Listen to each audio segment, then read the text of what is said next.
I threw in my resignation letter, and on the 9th of January 1992, I remember, I just took a flight to Lagos. I went and found him. He said, "David, you're a mad boy. You didn't know, I didn't tell you anything, you just resigned your appointment." I said, "Sir, anything you are going to do, we're going to do it together."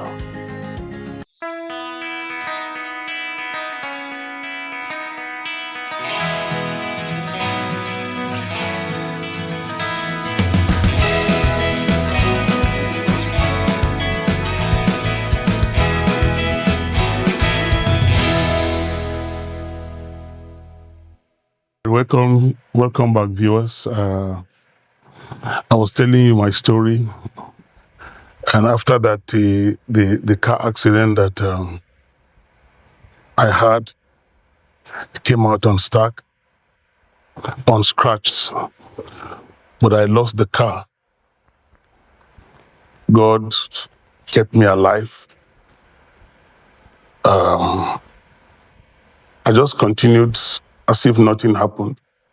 Of course, looking back now, it was a major setback, but it didn't stop my career projection.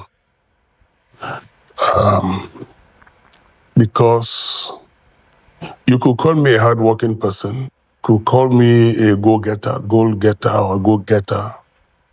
You could call me all of that.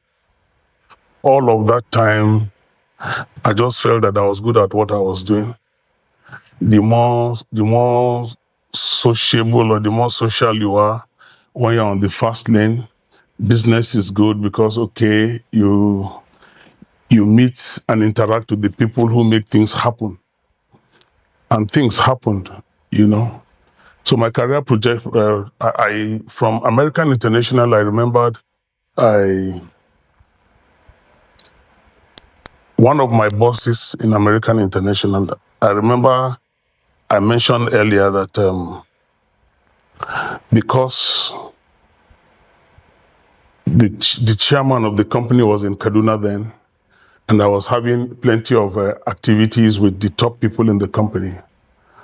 And the DGM I was relating with directly then was Mr. Clever Obinna. So a great mentor of mine. He's gone home now. He died last year.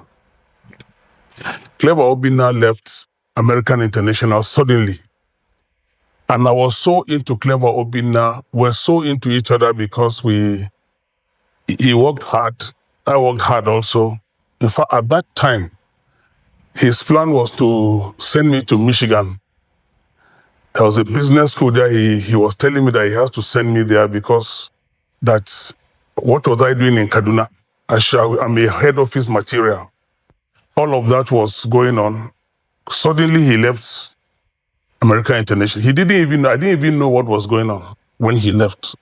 Clever Obinna left American International suddenly, and I was wondering, who are you leaving me with in American International? So I just resigned. I resigned my appointment. I gave the 1 month notice, and then I sent a message. I couldn't reach him. I didn't even know that. It was later I knew that he was setting up another insurance company. So I just left. I threw in my resignation letter, and on the 9th of January 1992, I remember, I just took a flight to Lagos. I went and found him.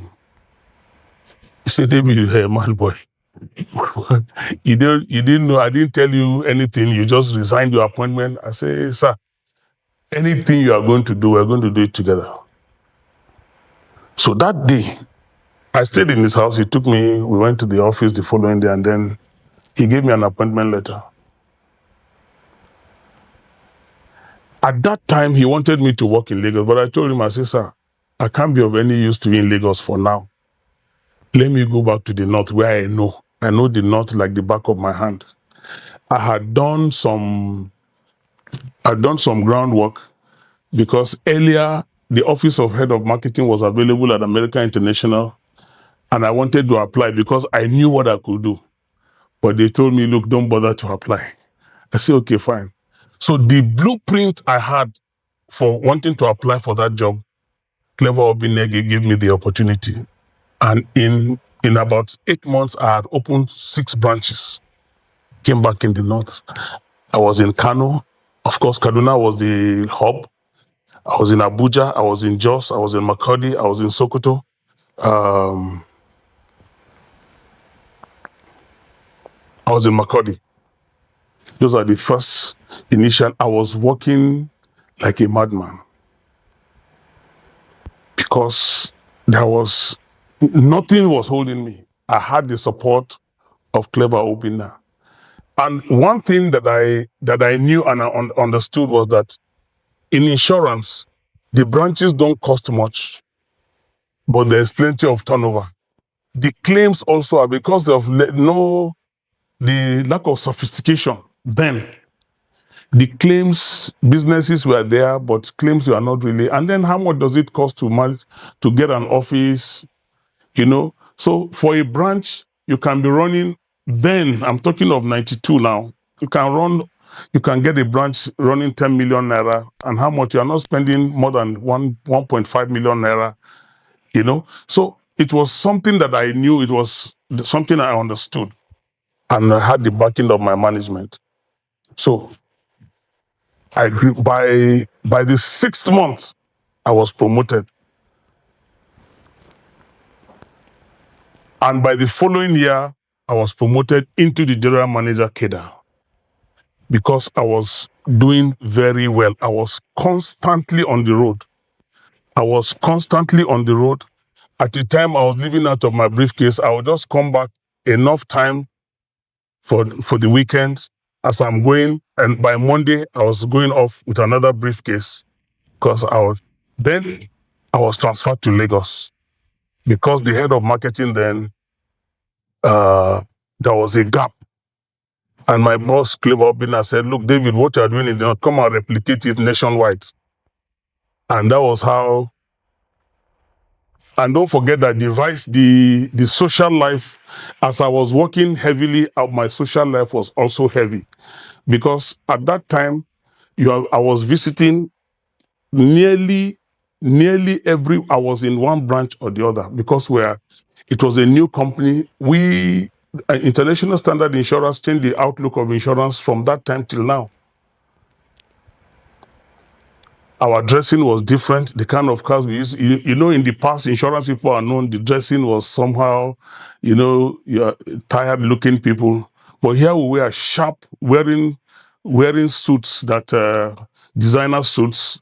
We look. So when we showed up, because our boss Clever Obinna then said, look, you are selling a financial service. You are the one who keeps banks. If banks have problem, the American international model was that insurance companies owned banks, that we have to do the same thing in Nigeria. So that was what we were working on. So everybody was working, we were working like, permit the word, crazy. And the results were coming. Of course, the company didn't last because when you from hindsight now, many times when you blaze the trail in an industry, you are probably not going to survive to enjoy it. Other people learn from your mistakes and they take off from there. That's a brief.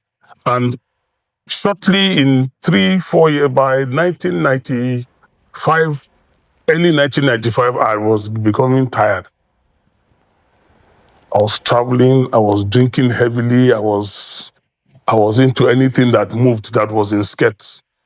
And as a head, when you go to the branch managers want to be in your good books. So they organize any kind of things for you. Parties were just very easy.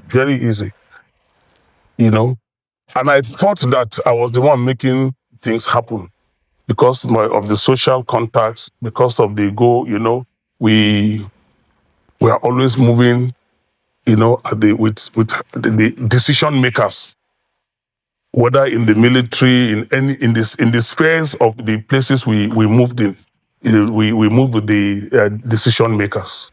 And so I thought then that I was the one who was making things happen.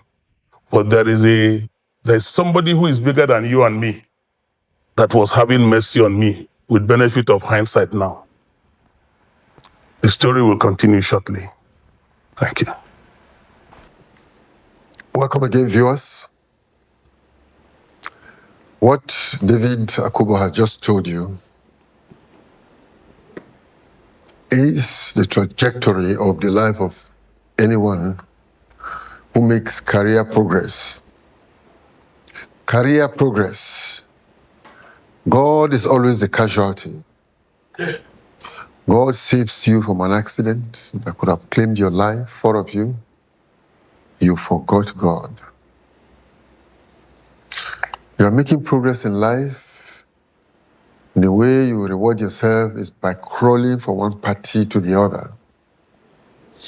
Money is coming, favor is coming, upward movement is coming.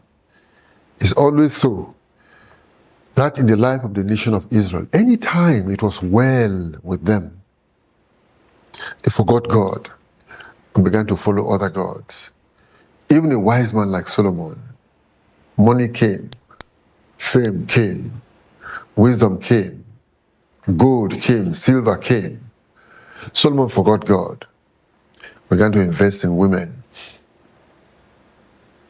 Listen up, everyone.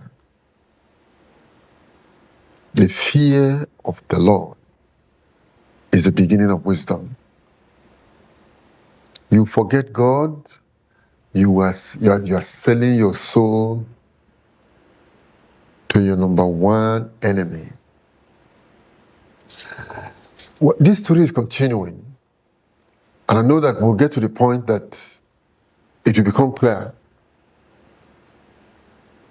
that what your heart is hungering for, that you're looking for in the bottle, or in women, or in high-level social life, is your Creator. May God give all of us the same grace that at the right time, you will realize it is God you are looking for before you crash out of this life into an eternity of regrets. Thank you for tuning in today. Please do not forget to subscribe to our channel. Please subscribe so that anything we post, you're the first person to get it. Help by forwarding these clips to your friends. You are helping evangelism, and God will bless you.